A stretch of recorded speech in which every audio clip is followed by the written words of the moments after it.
Web Marketing That Works podcast, episode 141, with today's guest, John Jantsch.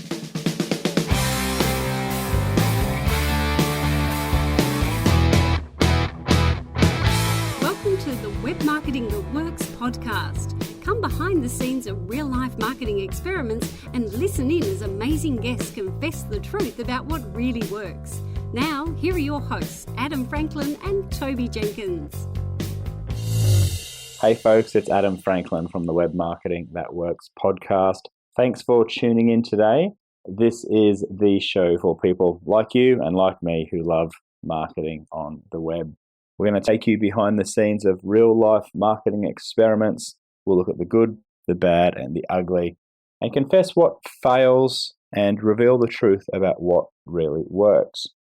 I'll introduce you to today's guest shortly, but before that, this show is brought to you by the book that Toby and I wrote called Web Marketing That Works, and there's a gift for you for listening, and that is the bundle of 33 marketing templates. So you can get your hands on those at bluewiremedia.com.au/book. Okay, so today's guest, John Jantsch.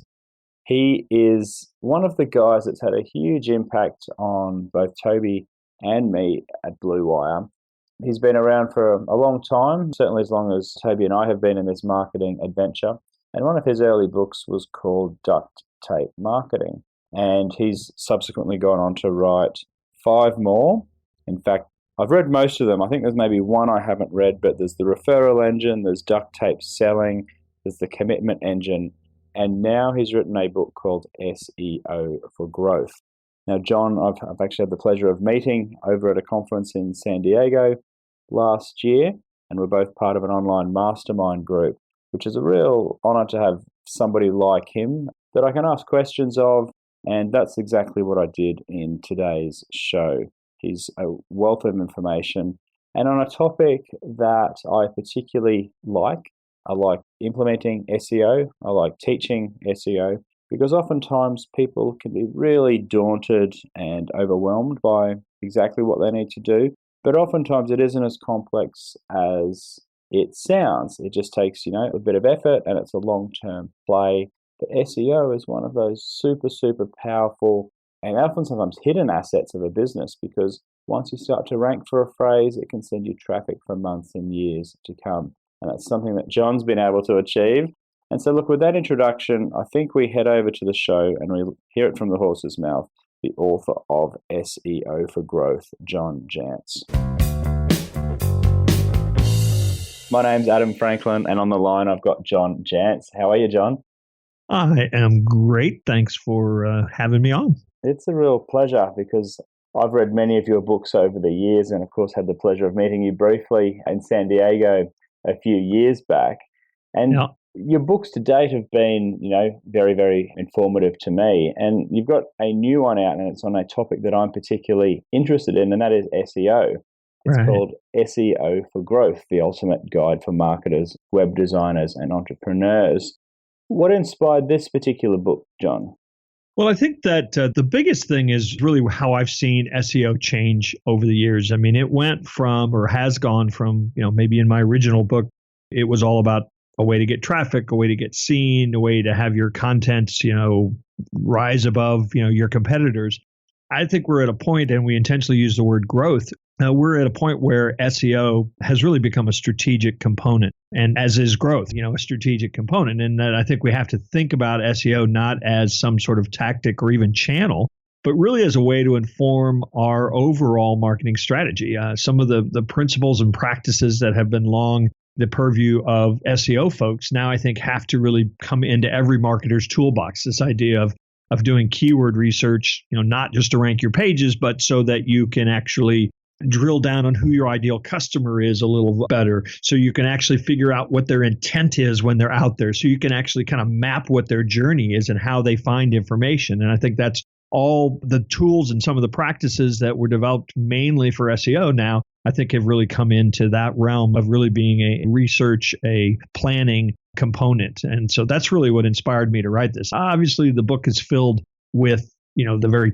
on-page things and link building and a lot of things that are related specifically to local businesses that need to rank, but really in the context of how we integrate all of that as opposed to, hacks and tricks and tips.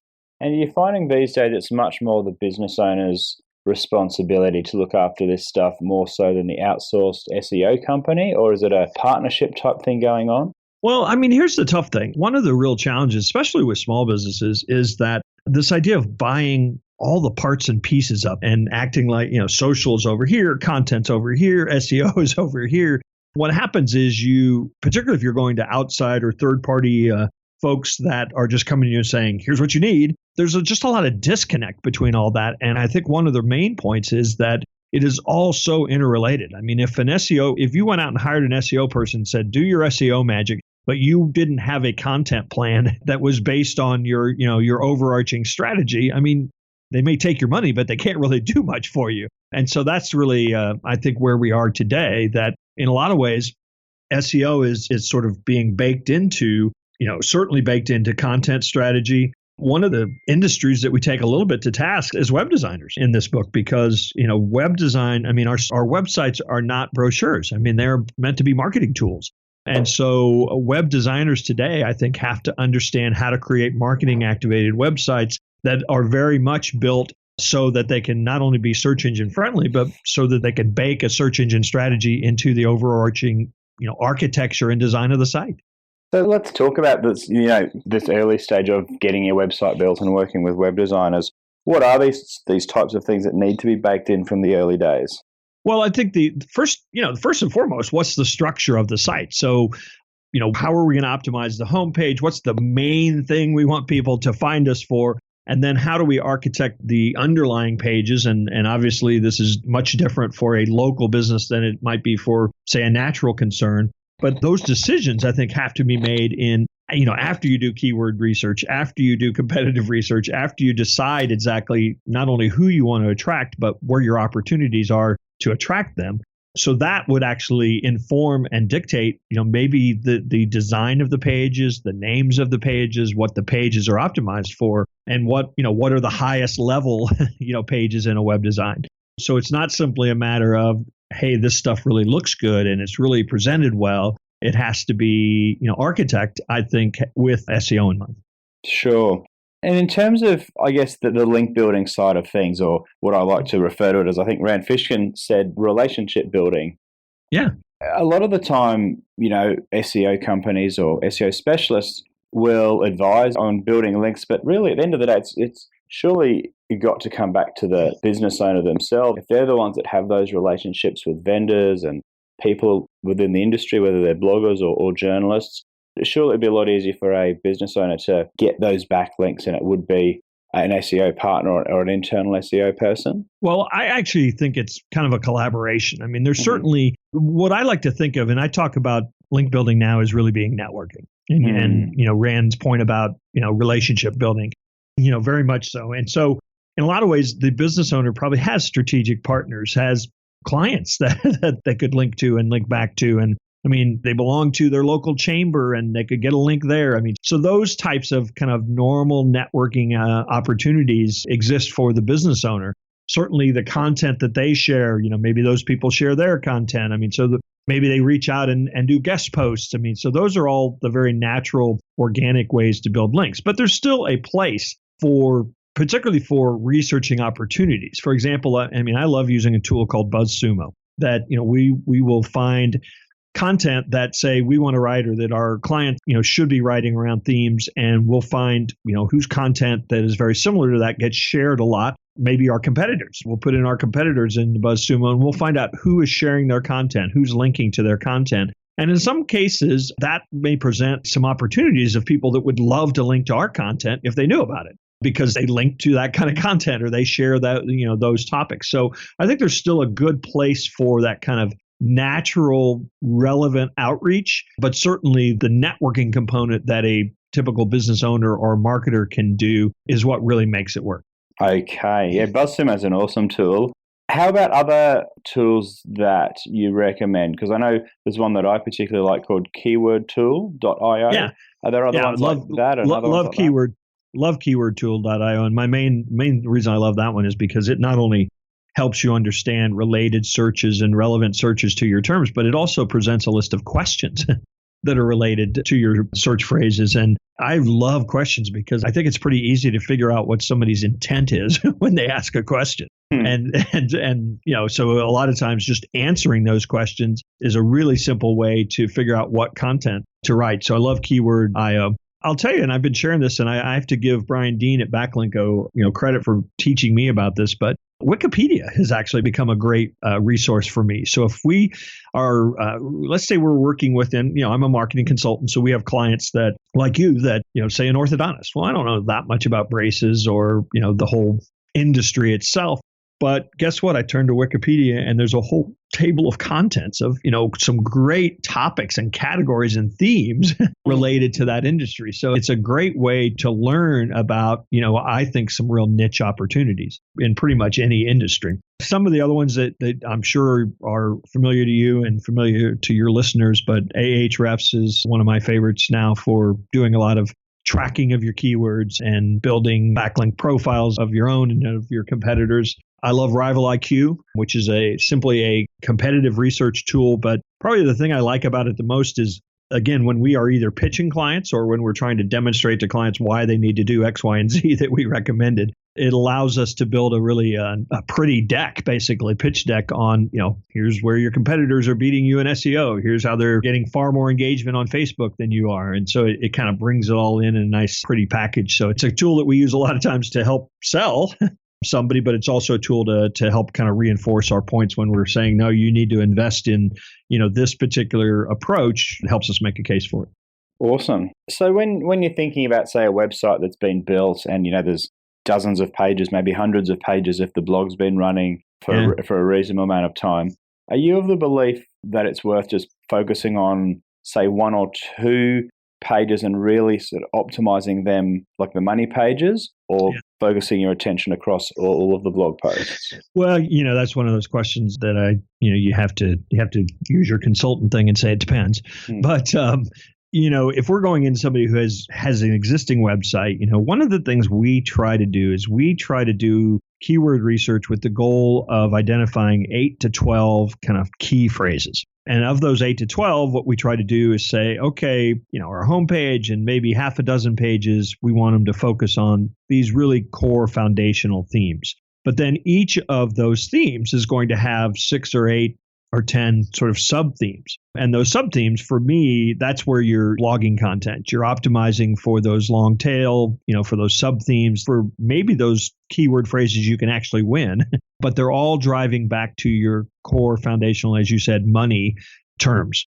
Now, one of the things about that approach, particularly when we're working with somebody that maybe doesn't have thousands of pages, is that it's also a great way to create your annual editorial calendar. So a lot of times what we will do is, if we've identified those dozen themes, we'll just make every month we'll have a theme. And we will focus, not all, but some extra attention on that theme. So we'll write a couple blog posts on that. Maybe we'll guest post somewhere. We'll have somebody on the podcast, based on that theme. And what we find then is that it allows us to create kind of a body of work over the course of a year where we've narrowed our focus on kind of the terms that we're trying to win, but we've increased the sort of brute force of content on those themes. And we have really found a lot of success with that approach for a couple of reasons. It's not just an SEO approach. Yes, it does pay dividends in search results over time, but it's also a great way to plan. So one of the biggest challenges with small businesses when it comes to this content idea is they just, they wake up on Monday and say, what am I supposed to write this week? And we found that by creating this editorial approach based on themes, it just makes it easier to delegate the work, for other people to get involved in the work, to kind of push the work out farther. Okay, cool. Can we talk a little bit about domain authority and the impact that has? Because you spoke earlier about picking a keyword phrase that you can win. That has a lot to do with domain authority, right? And how then, if that's the case, how do you decide keyword phrases that you can win? Yeah. Well, so one of the nice thing about, doing keyword research, using tools like Keyword.io and what's left of the Google Keyword Planner, again, as of when we're recording this in in the fall of 2016. It's still a very useful tool, but I am hearing more and more grumblings that it may be less useful. But, focusing on search volume, focusing on, suggested bids to give you commercial intent for, certain words. I think you can come up with that. After you create your list of potential keywords, you can, I think, then do research using the Google Keyword Planner to help you say, hey, here's our best guess or our hypothesis about what terms we can win. But then you do, if you really, again, I don't want to overcomplicate this because I think for many people, that's as far as you need to go. But obviously, if you're in a more competitive industry, then you're going to have to drill down and say, okay, who is ranking for those terms? Why are they ranking? Do we actually have a chance? Because we are looking at things, like you said, domain authority, which everyone understands is very important, but is also extremely hard to, you can't just wake up one day and say, I heard an SEO person, so my domain authority went up. Many of the factors that have to do with domain authority take years to develop. So at the very least, if you're in a very competitive industry, you just have to understand what you're up against. And that, using factors like domain authority can help you say, okay, we need to set our expectations right, and we need to go after terms that are less competitive, and maybe we just have to focus on winning those. Sure. And what about some of the things people can actually include in a blog post or a web page to make it more compelling to Google? Is it important to have a combination of videos and images and text and subheaders and all of that, or what should we be looking to include? Well, yeah, I think, and again, you'll get lots of debates about, the 1,237 factors that Google has. It's certainly important to have a good headline. And then to use, basic SEO practices for the metadata, have a good, strong title and description and maybe even keywords. And again, if you're blogging using a tool like, the Yoast WordPress plugin makes those fields all available right there in the editing panel. And so you want to make sure that you have your keyword plan in mind and that you are optimizing around those, that you're using bolding and italics and H2 tags and H1 tags, with your keywords. All that kind of standard stuff that I think has become pretty acceptable, but also still pretty necessary. I can't tell you how many websites that I look at that the homepage title tag is still homepage. Mm-hmm. So there are a lot of, opportunity. That's not necessarily going to make you outrank somebody, but not doing it is going to make it harder for you to rank. So those kind of traditional on-page elements, I think, are still very important. And then what about things like once you've actually got the traffic? Sure, getting traffic to your site is half the battle, and it's a huge part of the battle, but what should we be looking to do? Well, my goal is that every single person, and you can take this to degrees, but I want every single person to give me their email address, to want to give me their email address because there's something that was so attractive that they wanted to do that. And, more and more, I think I've been doing this long enough that there were actually websites that had signed my guest book, and people would actually give up their email address for, really for nothing, right? And the bar has been really raised. And I think we've even gone through the whole phase of, get this great ebook of all the wonderful tips. And, that now converts at about 1% maybe, if you're lucky. And so, we're at a phase today, I think, where people want very specific additional content or premium content that is very related to the topic that drew them there. So if they went out and searched for tips on Facebook advertising and they find a great blog post on tips on Facebook advertising, they're going to want to they might give you their email address now if you have a checklist of, all the things you need to do to win at Facebook advertising, for example. So that the upsell or the lead capture is very, very related to, the content that brought them there. But in basic answer to your question, to me, I want people coming back. I want the opportunity to be able to build a relationship with them, even though they maybe just found my content for the first time. Awesome. And that's the sort of advice you'd give all marketers and business owners, is it once you get people to your site to look for that email opt-in by offering something of value that does make them want to hand that over. So you've got that opportunity. Is that advice across the board? I really think it is. A lot of people are spammed and get hundreds of emails every day, but it's still a very, very effective tool if you treat it as such. It's still a relationship building tool, but you want at least the opportunity to build that relationship. And, again, there's more and more technology every year that comes along that allows us to know who's visiting our site, to track, how many times they've come back, to add, cookies so that, I can run a Facebook ad and know, or at least have Facebook know who from Facebook came and visited that page. I don't have to actually get an email address from them, I can continue to market to them on Facebook through something that we call retargeting. So, but the main goal is that if you spend X amount of energy and dollars and time to get people to your website, you want to do everything you can to then say, okay, this person showed some interest in what I'm doing, so let's build a relationship with them. Yeah. Okay, and how about some of the classic mistakes you see marketers make when it comes to SEO? Well, I think that, probably the biggest one is just no real strategy. So in other words, they're writing something that they think is good, or they're writing something that they think describes their product, or describes the challenge that somebody in their industry has, but they're using, their own industry terminology and jargon and making assumptions about what I know or what I need to know. And I think that one of the great things about doing, SEO planning at the strategic level is that it actually can help you understand what people need to know, what challenges they have, what their actual intent is when they're searching for something that is related to your products and services. And I think that knowledge needs to inform pretty much everything that you plan to write, over the course of the next year. That doesn't necessarily mean that you can't become inspired or tap into some, new trend that comes along. But I think that, having a plan and sticking to it is, I hate to sound too simplistic, but that's really what wins in the end if you're thinking a long-term game.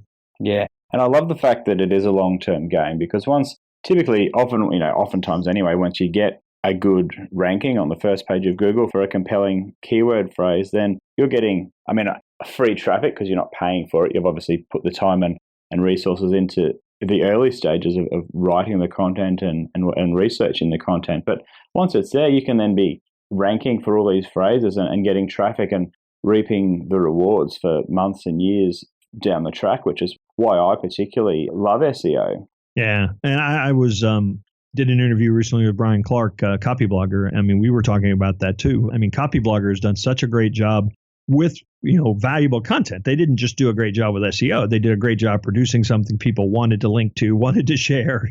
So that's really half the battle. You want to get backlinked, write stuff people want to link to.